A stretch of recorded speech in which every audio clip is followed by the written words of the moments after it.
Welcome to the Software People Stories. I'm Shiv. I'm Chitra. And I'm Gayatri. We bring you interesting, untold stories of people Associated with the creation Or consumption of software-based solutions. You'll hear stories of what worked, and sometimes what didn't, you will also hear very personal experiences. and insights that would trigger your thoughts And inspire you to do even greater things.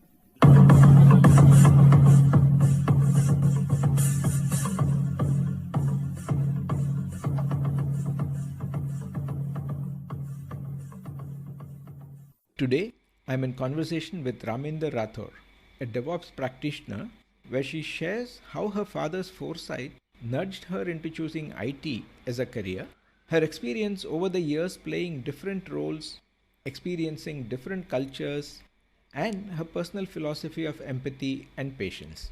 And by the way, do not miss her answer to a question that I had that was waiting for 14 years to be asked. Listen on. Hi, Raminder. Welcome to the Software People Stories. Hello. Hi, Shiv. I'm glad to be here. And thank you for inviting me at this platform.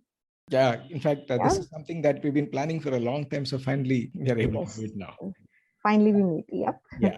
So we usually start our conversations with a self-introduction. And if you can talk about how you got into IT and what has been your career trajectory, we can. Thanks, Shiv. I will introduce myself first. I'm Raminder Rathore, DevOps practitioner, currently working with HCL Technologies. I'm based out of Canada, about to complete 2 decades in IT, a wonderful journey so far. I currently lead the DevOps Center of Excellence at HCL. Me and my team, we work with multiple customers across the globe, spanning different business domains. We focus on the people, process, and tools aspect of DevOps. Apart from consulting engagements, I do a lot of research and development, exploring tools in the COTS and the open source space, and I'm an active blogger too. Stepping into IT was something I had not planned for, and I believe things are already destined. So, to share an incident, I was in grade 8 when at the dinner table I was talking with my dad, and he asked me this question: that what are your plans in future? What do you want to be? And this was sometime in early 90s, where every student, or I would say every kid, had this dream of either becoming a doctor or an engineer. So I was like a very obedient child, telling my dad, option A, doctor, option B, engineering. He then replied, why not computers? And I'm telling him, I said, no, dad, that I think it's not a cup of tea for me. Although I have it as a subject in school, it's not that I don't like it. It's like I feel it's very slow, right? I was learning the language Pascal at that time, and I was like, no, it's very slow. So he was like, my advice for you is have option 3 as well. That in future, what I vision is down the line in the next 2 decades, IT is going to be a foundational pillar everywhere. And I was like, okay, dad, but I'll keep your advice in mind. So that was a conversation I had, the first conversation where my parents were also asking me what you want to be, like what's your vision. Unfortunately, after that conversation, a few months later, I lost both my parents. So that was major setback in life, but that I believe that was a learning for me as well, because I went through many hardships at that time. Thanks to the maternal aunt and a husband who were our guardians. They took care of me and my sister at that time, and they always have been motivating us and asking the same question as I was getting into high school, that what's your vision, what do you want to be? And at that time, with the existing financial crisis, obviously doctor in engineering was something I was thinking it's not in my scope. Maybe I need more time, more effort, and more money. So, and I remember in 12th, I was a science student, and I was actually a good student at that time, a topper of my class. So I was like, okay, I think, I was able to recall my dad's conversation where he said that option 3, that is computers. I said, that's not a bad, I should rethink about that.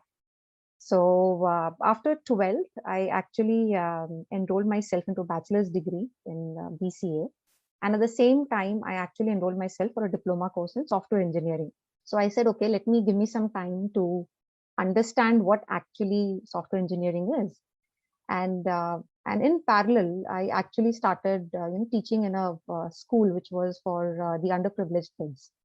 So I used to like teaching. So I was like, okay, if if nothing clicks, teacher is one thing I definitely will become. So that was one option for me. So as time passed, as I was graduating, I started developing the interest in software. So I learned languages like C, C++, mouse programming at that time. And that was very exciting. And I found myself, I used to question myself that, is this the right path for me ahead? So while I was teaching, but I was like, okay, I definitely have to think for the future. So after graduation, the first job that I landed was of being a faculty at one of the computer institutes. And I was like, not a bad start, because I already was a teacher. Now I'm a faculty teaching, the language to students. So I think it's a good option for me. I always have been a believer of that. If you learn something in theory, in practical, it's always good to share it with others as well. And teaching is one way to do that.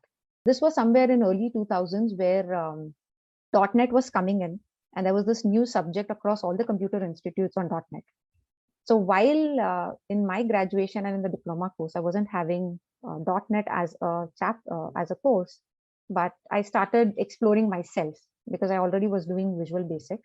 So I said, okay, let me explore and see, what .NET is, the concept, because the concepts were, I was well familiar with the concepts of object orientation. So I said, okay, let me go ahead. So while I was doing that, luckily I got hold of some freelancing projects. So I said, yes, I definitely should give a try for these as well. So I actually was testing myself, testing myself in waters, where do I stand? So I was doing teaching at the same time I started doing freelancing development. And that's where I was becoming firm that, yes, computers is my career move forward and I need to be determined. But yes, I need to have patience in that. Then slowly, as years passed by, I landed to being a developer. I got an actual position as a developer in one of the companies in Delhi. And I got to work on this content management system, everything on .NET. So whatever I was learning, I was exploring, I was able to do it live. So that was one of the stepping stones, I would say, the next stepping stone. I said, okay, enough of being a faculty now. I definitely will be a teacher all my life, but the next step is into development. So I became a developer, learned a lot of good practices, explored myself. I started looking at other areas of a product life cycle. That development is just one piece to it. There are a lot of pieces, starting from business analysis. We have testing, deployment, and whatnot. So I started graduating from being a developer to being a tester, then becoming a business analyst. And then in my company, the existing company, they gave me an opportunity that, do you want to be a consultant? I was like, okay, what exactly is this consultant? And so I started exploring myself and I found that it's actually a good opportunity. The next step where as a consultant, you get an opportunity, you get a problem statement in front of you, you are studying the problem and then you're giving recommendations, right? And it all comes with experience. So as time passed by, I graduated from just being a simple developer or a project manager to being a consultant. I initially was a tools consultant. I did a lot of exploration in the tools aspect, in the tools area, a lot of certifications in IBM tools. That was late in 2000s where IBM rational tools were everywhere, whether it was Requisite Pro, ClearCase, ClearQuest and whatnot. And those were my favorite topics. So I slowly, did all that stuff from a tools consultant. Then I figured out that, yes, now is the time to move to the next step. There are processes with every tool. Tool is just the most low hanging fruit we have. So the graduation then was from a tools consultant to a process consultant, becoming more of a people consultant. And then today I am happy to say that, yes, now I'm a DevOps consultant or a DevOps practitioner. I have been, with all these years now, it's almost would be completing 2 decades now in IT. I recall the same statement my father said that 2 decades later, you will find IT to be a very strong pillar and you would like that subject. So while I don't have him with me today, but I really feel that, yes, that was a very nice conversation I had at that time. And that really helped me evolve as an individual. So today, being a DevOps practitioner, it's an excellent experience because I get to meet with different customers today. I share my experiences of all these years that were there, right? The best practices and all that. So, but yes, it's been a long journey with a lot of ups and downs, but yes, a lot of experiences, which are really worth it. Very interesting and touching also. Your dad definitely had a vision of what is coming in the future. That's so true. So true. Yes, I totally, that actually gives me more confidence that yes, as parents, I think you definitely have a vision for your kids, and you should definitely share that with your kids. So my elder one now is in 8th grade. So I was like, I'll ask this question to him now, that what you want to be now. So I was like, okay, those things are destined. But yes, as a parent, I think that really helped me, and I think it should help my kids as well. Yeah. Nowadays, I think kids have a lot of options, a lot of specialization, a lot of cross domain kind of disciplines.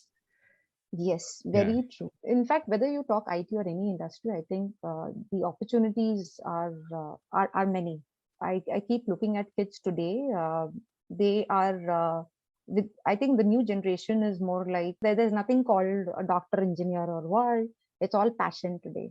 So I think kids follow their passion. I see the kids today, doing acting, singing, dancing, and whatnot. And I actually praise that yes, they're following their passion. That yes, there are tons of opportunities today. I think way back at my in our era or so, I would say it was totally different. Like as I said, it was doctor, engineer, options he never thought of. But today kids have 1, 2, 3, 4 and whatnot. Yeah. Yeah. One question I had was, you talked about the different roles that you play. Yep. But you've also been moving countries. How has that experience been? Oh, a good one. In fact, so I was born in Chennai. I was born in South India. So I still love Chennai. So that's my birthplace. Maybe I was born there and brought up there. And then after this personal incident that happened, I had to move with my maternal aunt and her husband to Delhi. So that's how I always say my journey from Kanyakumari to the Himalayas. And so way back in Delhi, and then got married to a family from Himachal. So blessed with a family who always have been so supportive with me. And then it was work for which while working for HCL, I've been with HCL for about 14 years now. I got this opportunity to move to US. So I actually moved from India to US for work again. I was there for Texas for about close to 2 years. A nice country, nice place to work, excellent customers. I got an opportunity to work with different customers in different areas. And then again for work, I moved from US to Canada, where I'm settled today. Don't wish to move from here, of course, but yes, so different roles have also, as I was graduating in roles, I also graduated in countries now. So 3 different continents. No, I would say 2, in fact, Asia and North America, different countries. But yes, I think initially the thought was there was a lot of hesitation within me and my husband that is it a good thing for our kids? But finally, we felt that it was a nice exposure for the kids because they get to learn different cultures. It definitely helps them. My kids were very reserved, but I think with changing continents, as my role was graduating, they also have been graduating. Now they become more open. They're very confident. So I think changing countries also, helped my family a lot. Me as well, because I got an opportunity to work with different customers across different countries now. So I got this opportunity to see how things work. Things that work in one country doesn't work the same in the other as well. Of course, there are rules and compliance also that are different. But yes, all these have been nice experiences so far. In fact, that was one of the questions I wanted to ask you. See, as part of your role change, when you said from being a teacher to a tools person, developer, then a process person, all that, and with people and people across cultures. So how has your own transition been in terms of solving problems with teams that come with different perspectives, maybe different cultures, different priorities, and so on? Right. I think one thing that I have learned, and I would say culture within my team is the notion of empathy and always being a good listener. You always have to have a lot of patience and listen. So I think as in the past 2 decades of my own career, one thing I have learned is even if you have to solve a problem, you have to be a good listener. You have to be a good observer. So these are the 2 important qualities, required to understand where the problem is and where to hit the nail actually.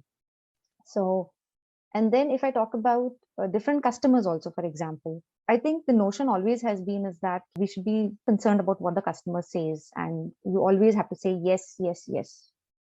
I realized that no, it shouldn't be the way it is, right? If something has to be declined also with the customer, I think there's a way to communicate the same. if there is good communication between yourself and the customer, or with anyone in life as well, if you have to say no, it's also an art to say no, right? And you also have to empathize the other person, that what would be the person's reaction. It's fine. I mean, that person may not like it. If you're trying to say that, no, I don't want to do this work. But then at some point of time, yes, that's an art that you should learn over the time period. And I keep sharing the same with my team as well. If there is something that you can't take up, have the confidence to say no as well. It's fine, right? You need not be rude, but there's a way to be polite and say that, okay, this can't be done, or whatever has been projected is not according to my expectations. So my experiences as an individual, as a people person, has also been that empathy and patience is also needed. You have to have these different traits to evolve as a good human being. 2 questions triggered by that. Okay. Now, one, are there any practices that have helped you develop empathy or that you recommend for your team? Mm-hmm. And 2, Mm-hmm. particularly in a DevOps kind of situation, it is beyond just tools. Now, when you have to have some influence on the culture with your clients, whether it is the one team concept that I mentioned, or bringing those things together. So how do you influence? So one is empathy, the other is the influence part. Right. So are there any practices that have helped you, or you have any tips for your teams? Okay. For your first question, so definitely, I think as an individual, it's always good to keep learning and keep evolving. When I got an opportunity to become a manager, the first thing I did was, I did attend a training program which was on project management skills. And the first thing that they taught was that, okay, you should learn the art of saying no as well. So that was an eye opener for me, because we had experts in the training session who actually said that, okay, if you want to be a successful manager, you should be a people's manager. And that's only possible, when, you work with the team, and when you're working with the customers as well, you should know how to communicate the word no as well. So trainings, I strongly believe, really help a person to mature. So trainings, like if you are planning to, step into project management, then definitely you should vision those kinds of trainings that are there. There are tons of technical training programs that also have helped me to, graduate from just being a tools consultant to become a process consultant and to be a DevOps consultant. So answering your second question, yes, I think as a practice, I think from time to time, we definitely should keep educating ourselves. There's a lot that's coming in the IT industry, and it's good that we keep evolving with time. So for example, I do have a KRA in my team today that there's some percentage I've reserved for my team that you have to do self-competency. So what are you doing in 6 months or 12 months to evolve yourself, right? Did you actually attend a technical training program? Because so these are formal sessions where you actually take some time off, you attend a training session, you get to learn new concepts. Along with that, I also say that while you do your technical programs, certify also. There are certifications available. So that helps you test your knowledge. So this is more from a formal perspective. The other practice that I usually do is I do have, regular knowledge sharing sessions where I keep telling my team that, let's share. So if you have learned something, you should be in a position to share it as well. So that would, help you gain confidence. So whatever you have learned, try to explain it to your team members. So we have, short 15 to 30 minute sessions where team members exchange ideas. They share that, okay, I explored this X tool. This is what I got to know about it. And then there are other team members who I try to motivate and say that, okay, what are your thoughts on this tool? Do you think it is better than that or not? So we do a lot of research and development in that area as well. So that ways, as a practice team, I believe that that's a culture that you need to keep driving throughout. Because the moment if a person gets stagnant, he's not learning anything, then I think that's where, it's going to be silence everywhere. You definitely have to keep moving. And that's what I keep telling my teams that, yes, keep upskilling yourself. Don't wait for somebody to come and tell you. I definitely am there to share my experiences, the way things are working, the customer. We do develop case studies today. So we say that case study is a good opportunity to see what work did you actually give it back to the customer. So the way you articulate your stuff, the way you explain your things. So all these are nitty-gritty stuff in the team, but as days pass by, if you practice it regularly, it actually, provides everybody the confidence, and everybody feels that yes, I'm upgrading myself. I'm not stagnant at one area or with one tool or one concept. So definitely training programs for sure, the technical formal trainings that are there. Secondly, definitely is being collaborative with the team all the time. Right, that's very important. That's a success pillar, I would say. Third, definitely is I remember, Shiv, working with you as well, and you always have been talking about that whatever you learn, you should give it back to the community. So I keep telling the same to my team as well, that if you're developing anything that can be shared with the teams, let's do that. So we recently started a platform where me and my team, we post a lot of blogs today. So we started doing a lot of blogging. So Oh, nice. and I'm so happy that my team members are there who actually come and blog now. We pick up a topic, each one of us, they pick up a topic and they write. So I do edit and reviews for them. But then I really like that they have started sharing information. So some of us we do code as well. We do a lot of coding. We do a lot of, thought. We try to share thoughts in the blog, but that definitely has helped my team to evolve. Yeah. I hope that answers both your questions. Yes. And it triggers one more question. Okay. Which is a combination of empathy and teams, particularly in service organizations. Yep. There is always this feeling that people, the team members who are closer to the customer, typically the on-site part of the team, and people who are offshore. There is a feeling that somehow the productivity is higher when you are closer to the customer, or the understanding of the problem is less when you are remote, etc. So how do you address those? Now, how do you get your distributed global teams all to be in sync and solve the customer's problems? Okay, that's a very common problem, and I agree to your statement that yes, offshore team always think that yes, since we are not close to the customer, so whatever is communicated to us by the onshore lead, that's it. But I believe and it's not that I haven't come across those issues, but yes, I too have come across those issues. One good thing that has happened, I would say, I don't know whether we should call it good or what, but with COVID, a lot of our meetings have went virtual.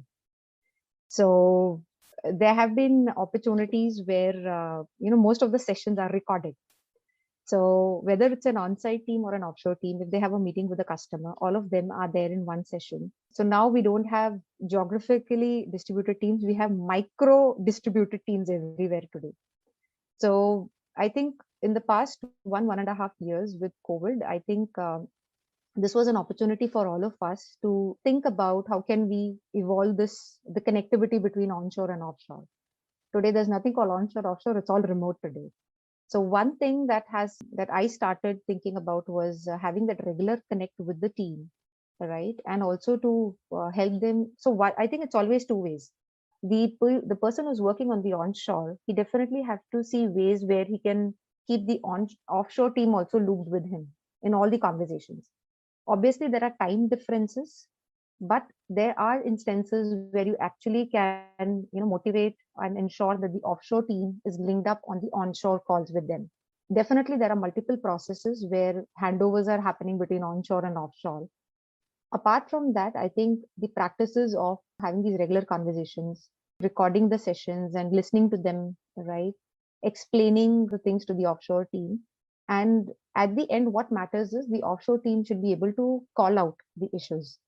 If they feel that, yes, I still don't understand this requirement, I think the onshore lead then actually needs to communicate again with the customer, ensure that we are able to understand it better.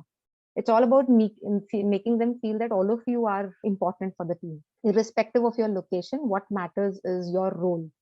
All right. And so those are the things that I think we definitely have to churn in the team and say that, yes, if there are issues, call it out. We definitely will find out a way to get the answers.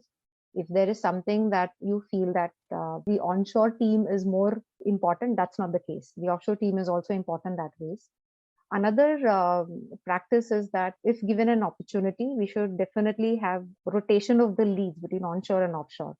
So the person who's working at offshore should be given an opportunity for some time to be at onshore, meet the customer. So that way the person also feels important that, yes, I know, okay, this is the customer. I've been talking with him over a video chat, but now I'm meeting this customer. So, and then, the onshore lead can come sometime to the offshore. So a rotation really helps. In most cases, it may not help because with things like COVID and maybe the budgets issue that may come up. But yes, if given a chance, I think definitely we should try that option where the offshore team we make them feel comfortable that you're part of the team. You're not separate from the team. I hope that answers your question. Yeah. And definitely. I mean, there are no right or wrong answers. It's just how you've done that. In fact, before this conversation, you were talking about when we spoke last about this one team concept that you are promoting. Yes, that's right. Correct. Is that something that is applicable in this situation also? Yes, I would say if we're talking about DevOps as a cultural journey, I think the basic foundation is definitely the people. So, and I always go with that philosophy that DevOps is all about that one team concept. So it's something you're building something and you're trying to deploy, run it as well. So having said that, the teams have to feel that there's nothing called a middleware team, a development team, a release team. No, it's one team at the end of the day. We all have our roles to contribute and we all have a common vision. So those definitely are the factors that actually have to be spread across, I would say, evangelized between the teams that, yes, all of us are one team. So even if in a call, if you are saying that, okay, I'm from a middleware team, don't say that. That's not required. You're part of a team, right? You put out your name and that's it, right? Because each one of you are important in the team. You all have your own contributions. So that is a cultural change which takes its own sweet time to evolve. I really got opportunities to work with customers where they were starting their DevOps journey, and most of that organization, a majority of the organization was trying to resist the change. So they were like, no, we are a different team, they are a different team, we have our own rigid processes, we have defined timelines when we talk with each other, right? So why collaborate more? What is the need? That is the most difficult aspect in any organization today, changing that mindset. And that starts with people like us who actually have to evangelize this concept that at the end of the day, it's one team. Everyone is important. Everybody has a role to play. At the end of the day, it's a successful film that we have to host it in theaters. So we have to ensure that everybody, right, from a cameraman to a producer, director, actor, singer, they all have their own roles. So we are building successful products today for customers. So location is something that you should not think about, but yes, you should think about how we can improve the product. Is there a feedback that we can give to our customers itself, right? Has the customer shared a feedback that all of us can brainstorm and think about it? So that cultural thing, because one thing I've experienced is that most customers today think that DevOps is all about automation, right? So if I'm able to automate my CI/CD, I'm able to automate my infrastructure as code, that's DevOps. But DevOps is a lot more than that. It's a thought process. So it's an evolution of how people work. It's all about your ways of working. So traditionally, the way we had those teams about 2 decades ago, where you had these disparate teams, right? You had a separate development team, an operations team, have different sub teams also. So, but now the concept is all of you are one. We have to change the way we were working. And all this is possible when you use these advanced tool sets that are there. You have common tools. So people feel comfortable, sharing and communicating with each other if they have something in common. So that one team concept gets successful when you start sharing tools, when you have an integrated set of tools, which brings up visibility to everybody in the team. So there is nothing called hidden and something, that's made available to everyone. No, it's transparent. So those are, the practices that are evolving today as well. Organizations are seeing that, yes, these are opportunities that we should tap on. But yes, it's not a simple journey, right? That one team concept takes a while to evolve. Absolutely. In fact, I ask a lot of people, we talk about this entire chain working together, the full life cycle and all that. But still in most places, DevOps is spelled with the D and O in capitals. Yeah. Right? So you still want to maintain that, and then you get the DevSecOps, then you have all these other things. Ultimately, probably one team is a simpler concept rather than calling it DevOps, DevSecOps and all that. Okay. But then I like the metaphor of making a movie. Yeah, definitely. Different skills come together. Yeah, so true. Right. Yeah, I totally agree that DevOps itself has got different names. In fact, the other day I was exploring, somebody said no ops, somebody said it's net DevOps and whatnot. I think I truly go with that statement. It's one team, right? It's okay, it's DevOps, let it be the way it is. Yeah. This is a question that probably I've been waiting for the last 14 years to ask. Is it? Okay. No, in a sense, now that you're talking, I just remembered, and then I said maybe it has been waiting there. Okay. I don't know if you remember the first time we met.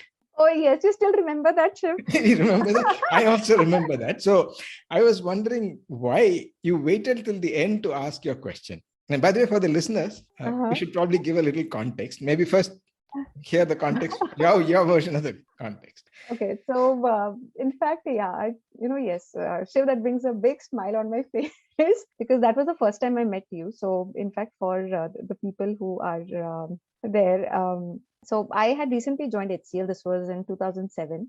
And there was this meeting, a team huddle meeting, I would say, where Shiv stepped in and he was actually sharing some updates with the team. And I was, being a new joinee, I was just patiently listening. So, and the person who was standing next to me, I slowly asked, like, who's this person who's talking? So that person also was a new joinee, and he said, keep quiet, don't ask questions, just listen. I said, okay, fine. I think by the time when you entered the conversation and you said any questions, I took that courage to raise my hand and say, I have a very small question. Is keen to know who are you actually. we all were there working, and there is somebody who comes up, definitely looking at you. The first gesture that came up is the person is very experienced, he's very matured. So if he has come up, is he from HR? From where is he? Because he's giving very good technical updates for all of us. But nobody said who this person is.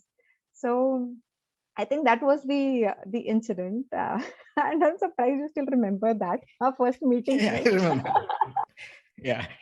So the question was, why did you have to wait till the end to ask that question? Okay. Okay. So I again go with this that you need to be a good listener. So when we started that meeting, I was like, okay, everybody said, okay, we have a quick team huddle, so let's come up. I'm of that nature that I prefer listening, that, okay, somebody is talking, right? So I avoid interrupting somebody who has a thought process to share. So I definitely wanted to wait that you finish your statements that are there, whatever you wanted to convey to the team. So I didn't want to interrupt that flow, right? And so that was the first reason. I always keep telling my team as well that if a leader is saying something, wait till the end. Listen the whole conversation. There have been experiences where somebody is saying something and then you interrupt, or right, and then the person says, you'll get this answer in next few minutes or so. While in my case that was not the case, but yes, that was the first thing. I wanted you to finish your flow of thought. The second, definitely, I was gaining courage to ask that question. I asked my person standing next to me, and the person was like, I don't know, but you keep quiet. And I was like, no, I think we should not be quiet, right? I think I have that little freedom to ask that question. Yeah. But yes, those were the two key reasons, Shiv. Okay. Actually, that was very good because those were days when I was also traveling a lot across all the centers and locations, and our team was also growing. And after that, I made it a point in every meeting, at least first, introduce myself, because there are always some new people who are there in the team. Okay. So that helped. Yeah. Right. I hope, Shiv, you finally have your answer. Why did I wait till the end? Yeah. Okay. I didn't realize that we have been talking so long. Yeah. Usually, I'd like to end our conversations with some career advice. Okay. So from your experience, I have it for two segments of people. One, if people are looking at entering IT today, do you have anything for them? Like your dad told you 20 years from then, but now you see something. If somebody is entering now, is there anything for them? Second is, after some time, people also want a change in role. Like you moved from developer to DevOps. Okay? Right. If somebody wants to consider DevOps, what should one look at or see whether I'm cut out for that?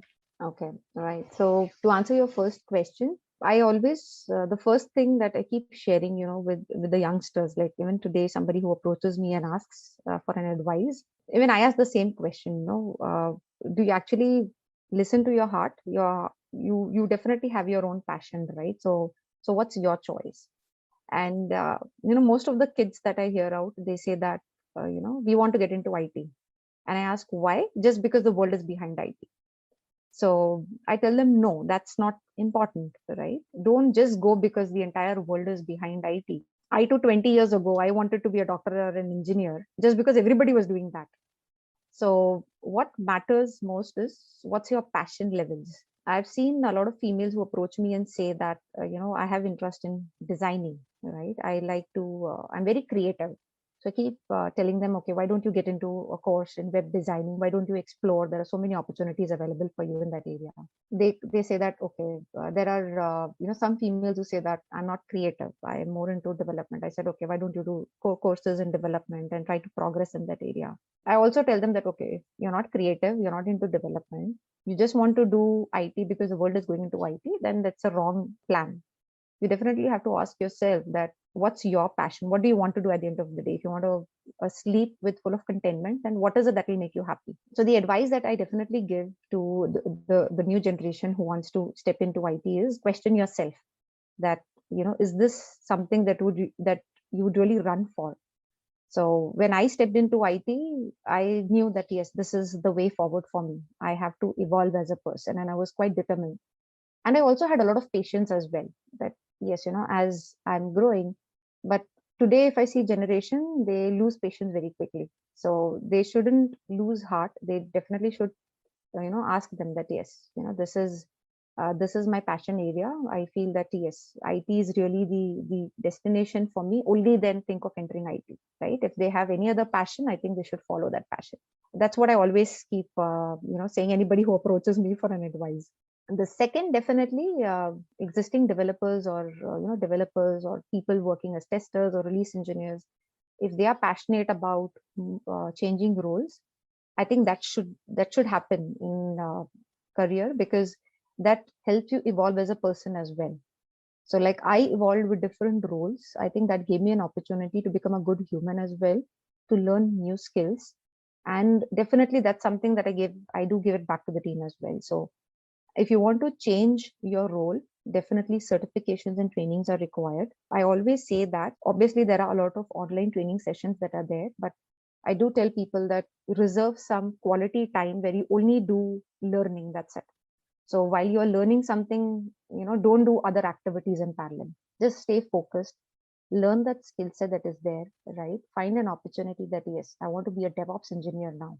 I want to upskill myself. I've seen developers that who say that I've been doing development in Java and C++. Now I want to get into infrastructure as code.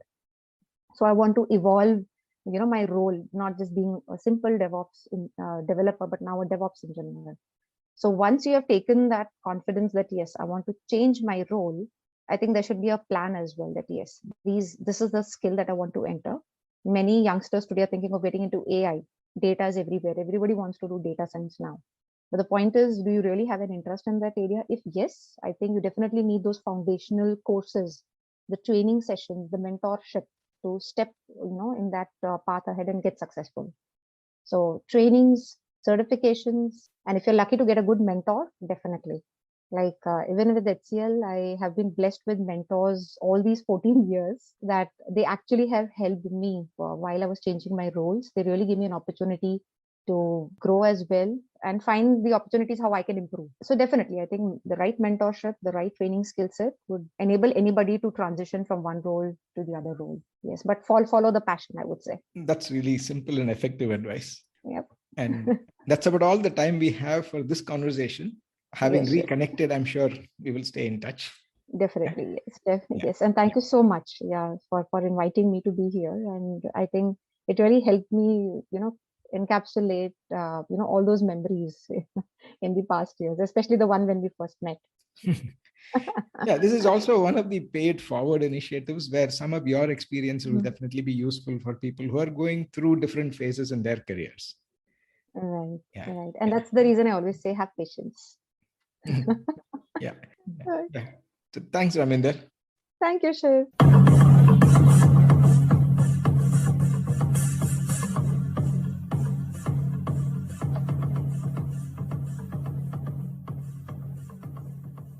We thank Siddharth for the music and Anita for promoting the Software People stories. If you like this episode, Please subscribe on your favorite podcast client. And spread the word in your network.